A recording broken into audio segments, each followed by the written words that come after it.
नमस्कार, मैं सोनू गिरी स्वागत करता हूं आपका सिटी एक्सप्रेस न्यूज़ में।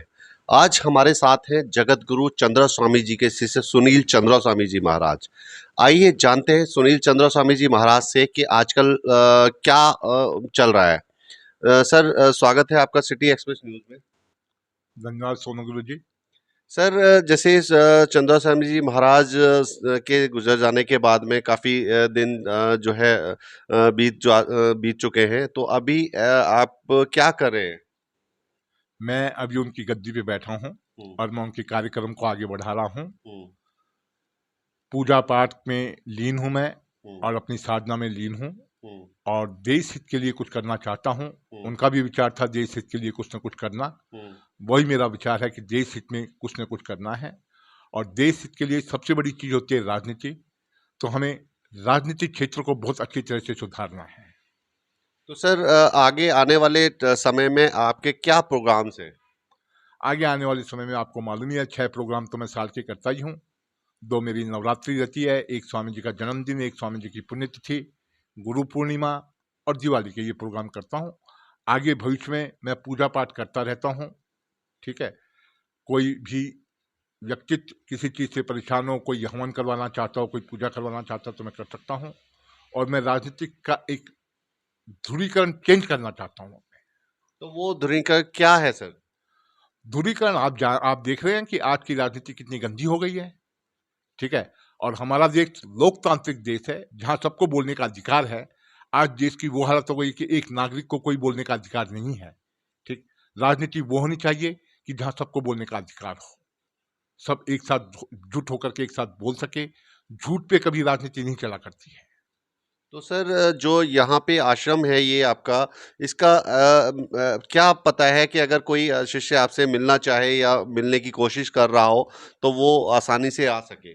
जी, मेरे इस आश्रम का वसंत विहार E9/20 ये मेरा आश्रम है और ज़्यादातर लोगों को मालूम है कि मैं आजकल यहाँ रह रहा हूँ और बाकी जिन लोगों को नहीं मालूम है मेरे पास फ़ोन आते हैं या मैसेज आते हैं व्हाट्सएप पे या फेसबुक पे, मैं उनको रिप्लाई देता हूँ कि भाई मैं आजकल यहाँ रह रहा हूँ, मेरा नंबर वही पुराना चल रहा है, लोग आके मिलते हैं मेरे से यहाँ पे। तो आपसे बात करने का या पूजा पाठ का क्या समय रहता है?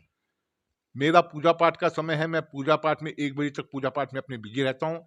1 बजे के बाद मैं फ्री हूँ, 1 बजे के बाद एक दोपहर 1 बजे से लेके रात को 12 बजे तक आप कभी भी मुझे फ़ोन कर सकते हैं, कभी भी मुझसे बात कर सकते हैं, कभी भी आप मुझसे मिलने आ सकते हैं।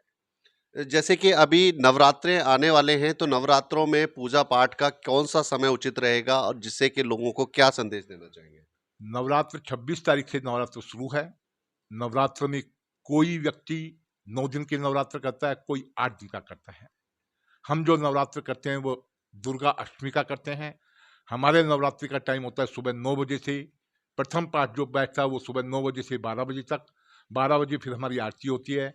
फिर उसके बाद हमारा पाठ बैठता है 3 बजे, 3 बजे से 6 बजे तक। 6 बजे हमारी संध्या आरती होती है और अष्टमी के दिन 12 बजे हम अपने कार्यक्रम की नवरात्रि की पूर्णाहुति करते हैं।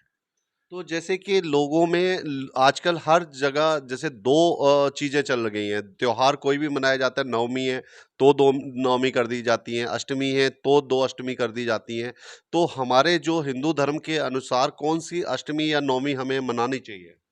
देखिए, ये सब पंचांग के हिसाब से चलता है। हम्म, पंचांग में अगर अष्टमी शाम के बाद लगी है और दूसरे दिन वो अष्टमी खत्म है दोपहर के बाद, तो जिस दिन शाम को अष्टमी लगी है उस अष्टमी को हम नहीं मानेंगे। जो भी तिथि सूर्य उदय से लागू हो उस तिथि को माना जाएगा, हम्म, ठीक है? तो आप अष्टमी जब अगले दिन जो अष्टमी आएगी तब आप अष्टमी का प्रोग्राम कर लीजिए। नवमी आएगी अगले दिन सुबह के टाइम पे, हम्म, सुबह मुहूर्त के टाइम पे जो अष्टमी नवमी आ रही है हम्म। उस पे आप पूजा कीजिए। तो और हमारे जो दर्शक हैं, श्रोता हैं, तो उनको क्या एक संदेश देना चाहेंगे? दर्शक श्रोताओं को मैं संदेश देना चाहूँगा, देश की रक्षा करें, देश हित में आए, देश के लिए बोले, ठीक है? आज सबसे पहले हमें अपने देश को, अपने आप को नहीं बचाना, अपने देश को बचाना है।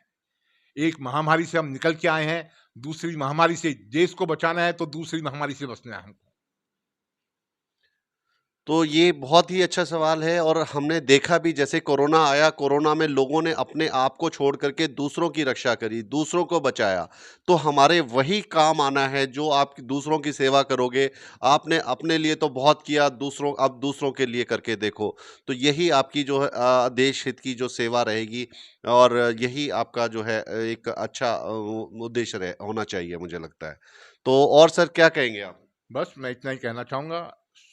सोनू गुरु जी मेरे अपने हैं, हमेशा मेरे साथ रहते हैं। ये भी बड़ी समाज सेवा करते हैं। मैं इनकी समाज सेवा से बहुत प्रभावित हूँ। ठीक है, जो भी ये कार्यक्रम करते हैं मैं इनके कार्यक्रम में साथ रहता हूँ और आगे भविष्य में हम दोनों मिलकर के बहुत बड़े-बड़े कार्यक्रम करने वाले हैं। जो भी कार्यक्रम करेंगे आपको मिलते रहेंगे।